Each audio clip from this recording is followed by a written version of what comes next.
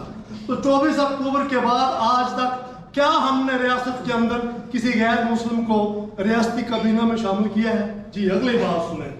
شامل کیے جائیں گے جو لوگوں کی خدمت کریں گے, لوگوں کی خدمت کریں گے, ریاست میں نظم و نسق بحال کرے گی, یعنی یہ حکومت, اور لوگوں کو اس قابل بنا دے گی کہ وہ قانون ساز اداروں اور حکومت کے چناؤ کر سکے. جمہوری حکومت پڑوسی ڈومینین مملکتوں یعنی کہ ہندوستان اور پاکستان کے ساتھ گہرے دوستی کے, خیر سگالی کے تعلقات قائم کرے گی. تو کیا ہماری آزاد حکومت نے آج تک پڑوسی حکومت یعنی کہ مقبوضہ بھارت کی حکومت کے ساتھ, یا حکومت ہماری مقبوضہ کشمیر کی جو حکومت ہے جس کی بھی ہے شیخ عبداللہ کی ہے یا موجودہ حکومت عبداللہ کی ہے, کیا ہم نے کوئی تعلق قائم کیا؟ نہیں. امید رکھتی ہے کہ دونوں مملکتیں, اگلا جملہ سنیں گے اور میں آپ کا ٹائم سے مزید بھی دوں گا, دونوں مملکتیں کشمیر کے لوگوں کی سیاسی آزادی کے پیدائشی حق کو, سیاسی آزادی کے پیدائشی حق, اور پیدائشی حق کیا ہے؟ We are free either to join India, we are free either to join Pakistan, and we are free either to make our independent government. یہ ہے ہمارا پیدائشی حق. تو میں اس کے ساتھ ہی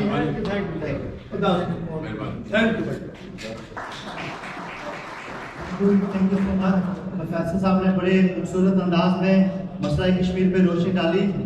یہ کشمیر کی تاریخ ہے جس پہ ہم سب کو غور کرنا چاہیے, اور اسپیشلی جو صدر ریاست ہیں ان کا ہمیشہ کشمیر کے بارے میں ایک واضح موقف رہا ہے, اور انہوں نے ہمیشہ کشمیر کے مسئلے کے لیے اپنا اہم کردار ادا کیا ہے.